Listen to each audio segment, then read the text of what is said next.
Meus amigos, eu preciso falar de um assunto muito importante. Será que o futuro já chegou e ele não depende dos combustíveis fósseis? Será que a eletrificação veio realmente para ficar? Por que que o diesel está tão caro? Por que que a gasolina baixou e o diesel não acompanhou essa redução?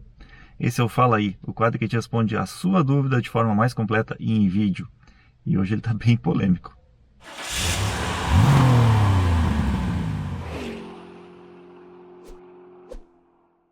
Mas antes de começar esse vídeo, eu gostaria de dar um recado. Pneustore.com.br, vocês já conhecem, né? A maior loja, o maior estoque, os melhores preços, as melhores marcas. Tem pneu para todo tipo de carro. E, usando o nosso cupom OPSINCERA, tudo em letra maiúscula, tudo junto, tem 5% de desconto no pneu para carro. Porém, neste final de mês, eles fizeram uma promoção muito legal. Pneus Pirelli, a partir de aro 17 polegadas, ou seja, para quem gosta de roda grande, ou quem tem eventualmente um SUV com roda grande, tem até R$200 de desconto na compra de 4 pneus. E o nosso cupom é cumulativo, ou seja, se você está precisando de trocar de pneu, não espera, não perde tempo, vai lá na Pneu Store, usa o nosso cupom, garanto que tu vai gostar. Bom, eu tenho certeza que vocês já estão cansados de ouvir essa história de que o diesel tá caro, a gasolina tá cara e tudo mais, e com certeza algumas pessoas ainda estão se perguntando, mas por quê? O que que está acontecendo? Bom, antes de mais nada, eu gostaria de dizer que a motivação desse vídeo, na verdade, não foi o preço dos combustíveis, tá? A motivação foi, na verdade, o lançamento do Caoa Chery Tiggo 8 Pro. Ou seja, faz um bom tempo que eu estou querendo fazer ele. Mas eu precisava reunir mais informações. Por que eu estou falando isso? Porque quando a Caoa Chery lançou este carro, ficou muito evidente que o futuro dos carros eletrificados já chegou, ele já é realidade. Explico. Meus amigos, até pouco tempo atrás, carro a diesel era sinônimo de carro econômico, que tu economizava em dinheiro, porque o diesel era mais barato e a gente sabe que o diesel também é mais eficiente. Então, o mesmo carro numa versão a gasolina, ele gastava muito menos quando abastecido com diesel. E estou falando aí, posso pegar lá do passado, né? Uma picape da Chevrolet, se tu comparar, por exemplo, uma A20 com uma D20 ou uma C20, poxa, a D20 era muito mais econômica, mesmo a gente sabendo que ela não é tão econômica assim. Trazendo para a realidade atual, a linha Compass, por exemplo. Vou usar o Compass aqui porque o Compass é um carro que eu tenho bastante exemplos para falar. Quando a gente falava em Compass diesel, poxa, fazia 16 km por litro na estrada e na cidade 9,5, enquanto a versão Flex fazia em torno de 8, 8,5 na cidade, a gasolina, e 13,5 na estrada. Então, considerando o preço mais baixo do diesel e o preço da gasolina e o consumo melhor do diesel em relação à gasolina, a gente ficava evidente que para quem rodava bastante valia a pena pagar 40 e poucos mil reais a mais na versão a diesel, que é justamente a diferença que tu pagava por ter um combustível mais caro, tração 4x4 e tal. Agora, com o diesel mais caro, com essa diferença de valor, onde tu paga mais seguro, mais IPVA, e no final das contas, né, aqui em Porto Alegre está 1,50 a diferença da gasolina para o diesel, deixou de valer a pena o diesel. Meus amigos, hoje comprar um carro a diesel é certeza de perder dinheiro. A mesma versão a gasolina vai te economizar tanto na hora da compra, quanto na hora da virada do ano, quando for pagar o IPVA, e principalmente na hora de abastecer. É absurdo isso. E aí muitas vezes a gente fica se pensando, poxa vida, mas por que dessa diferença do diesel, né? E aí eu fui pesquisar e até entrei em contato com o pessoal da Petrobras, eles me mandaram umas respostas oficiais e tudo mais. Inclusive eles têm um site, eu vou deixar o link aqui embaixo, que fala sobre a precificação dos combustíveis no Brasil. E aí a gente sabe, né? A Petrobras tem no estatuto da empresa a questão da paridade internacional dos preços e tudo mais. Mas beleza, vamos lá. Primeiro, o diesel não está mais caro só no Brasil, ele está mais caro no mundo inteiro. Lá nos Estados Unidos, essa diferença de $1 e pouco também existe para o galão. 4,40 mais ou menos o galão da regular, que é a gasolina comum, e 5,60 mais ou menos o preço do diesel. Não é só aqui que está acontecendo isso. Por quê? Porque o diesel ele vem de um petróleo mais pesado.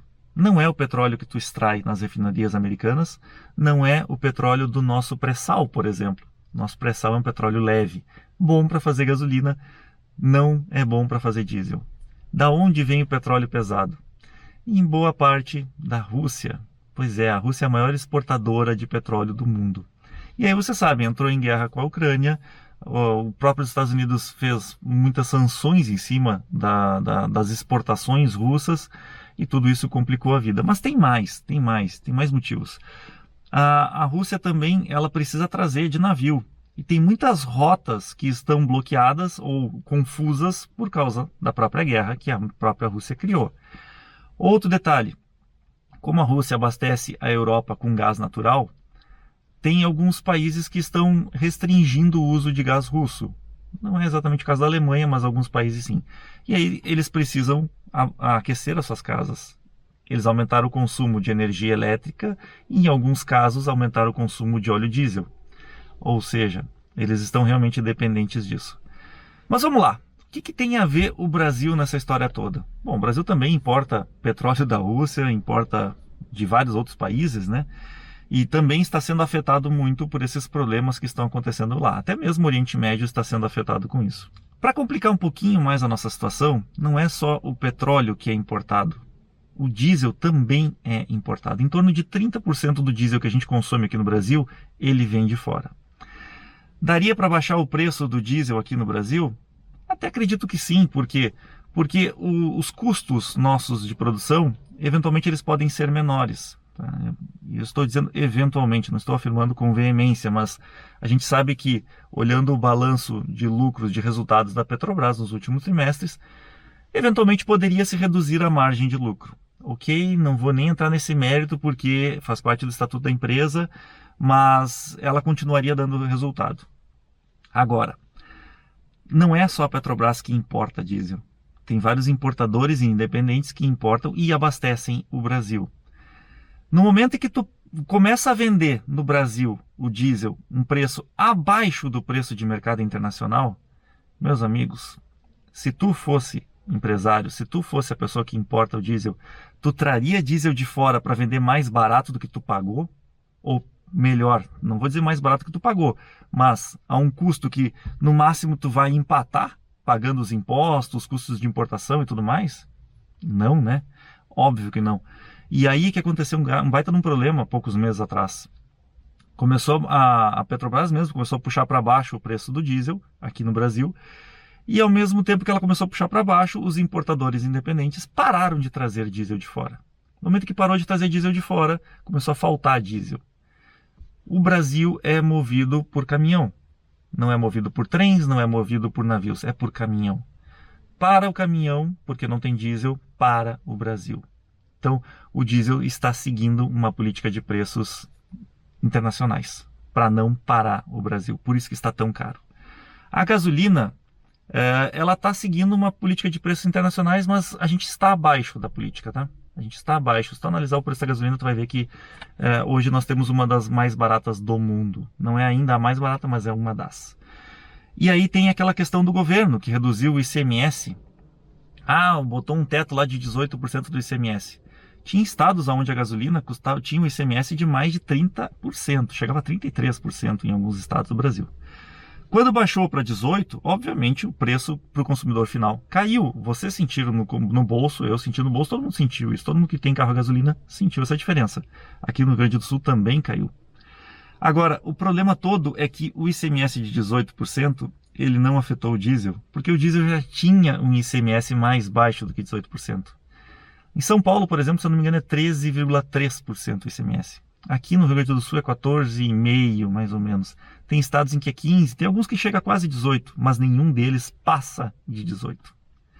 Pois é, ou seja, essa medida não adiantou nada. Bom, tem algumas outras coisas que o governo quer fazer, quer importar diesel russo, enfim, não vou entrar no mérito dessa questão. Mas o que eu queria, por que eu estou falando tudo isso? Porque não adianta eu explicar o movimento que eu quero falar, que é do futuro dos carros, sem explicar a precificação alta do diesel em relação à gasolina, que historicamente aqui no Brasil sempre foi mais baixo e agora está mais caro. Entendido isso, eu vou falar dos elétricos.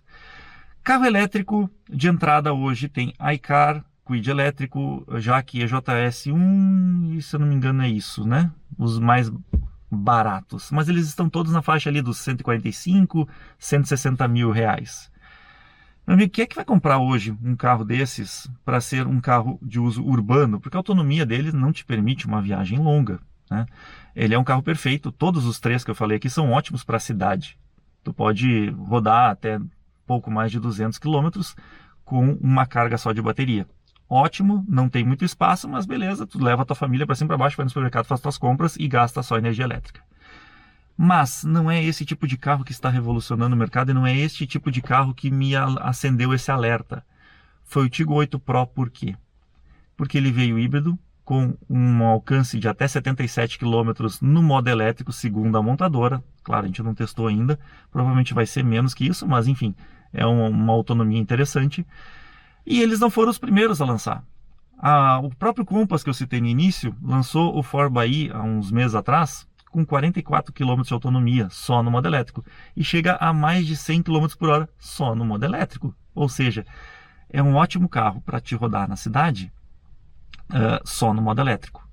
Tu não vai usar combustível fóssil ou de origem vegetal, no caso etanol, se tu conseguir dosar o teu pé e tu rode menos de 40 km por hora, 40 km por dia, considerando o Compass. No caso do Tiggo 8 vai um pouco mais. A Volvo também lançou novos motores com uma bateria maior e tudo mais. Também está numa autonomia de 78 km mais ou menos para o XC60. Esse é um pouquinho mais caro, parte de 400 mil reais, mas o Tiggo 8 ele chegou com um preço muito competitivo.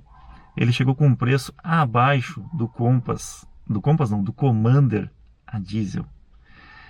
E aí, meus amigos, se eu já tinha falado antes que o diesel não estava valendo a pena e a gasolina ainda está cara, apesar de ter baixado, no momento em que tu pode usar o teu carro para o dia a dia só com a energia elétrica, que hoje ele te dá em torno de 3 vezes menos custo se tu carregar na tomada de casa do que tu abastecer com combustível, começa a aparecer a realidade, o futuro, que são sim os carros eletrificados. Por quê? Um híbrido plug-in, tu pega ele, abastece com combustível, vai viajar e tu não fica na mão, tu não depende dos eletropostos, que estão surgindo sim, mas ainda são poucos, pelo menos aqui no Rio Grande do Sul. Em São Paulo já está um pouco melhor, mas aqui no Rio Grande do Sul ainda é muito precário. Ainda, porque eles estão trabalhando essa tecnologia. O cara que compra um carro desses, de 200 e poucos mil reais, ele tem condições de escolher entre pagar 240 e poucos mil reais num Commander Overland Flex ou um pouco mais e levar para casa um Tiggo 8 Pro ou até mesmo um Compass 4xe. Ele consegue botar essa diferença na calculadora e assumir esse valor a mais. Por quê? Porque se ele chegar a instalar uns painéis solares em casa, vai gastar aí 15, 18 mil reais só para o carro dele, só para rodar vou fazer uma conta de padeiro aqui, tá? Os 44 km vezes 30 dá mais ou menos 1.320 km por mês.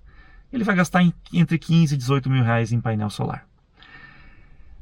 Quando tu coloca isso na ponta do papel, tu vê que esse custo do investimento do painel solar se paga em menos de 2 anos.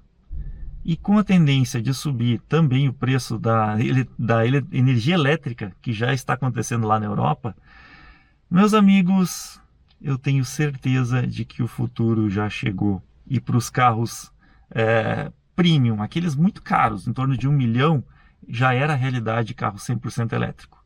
Agora está chegando naqueles carros premiums de mais ou menos 250 a 350 mil reais. Também é uma realidade o híbrido plug-in, sim. Esses carros hoje estão muito bons de comprar. Tem mais um concorrente forte entrando no mercado, que é a BYD. Eles vão trazer híbridos plug-ins exatamente nesta faixa de preço para este mesmo público. Então, assim, este mercado está super aquecido. Apesar de estar começando, é a grande tendência. Vai chegar nos de entrada? Vai. Mas eu acho que eles ainda não são a realidade. Por quê? Porque o consumidor do carro de entrada hoje não vai comprar em volume grande um carro de 150 mil reais que tu só vai usar na cidade. Então a iCar e a JS1 e Kwid elétrico são boas opções, sim, mas eles ainda estão acima do que o consumidor deste tipo de veículo está disposto a pagar.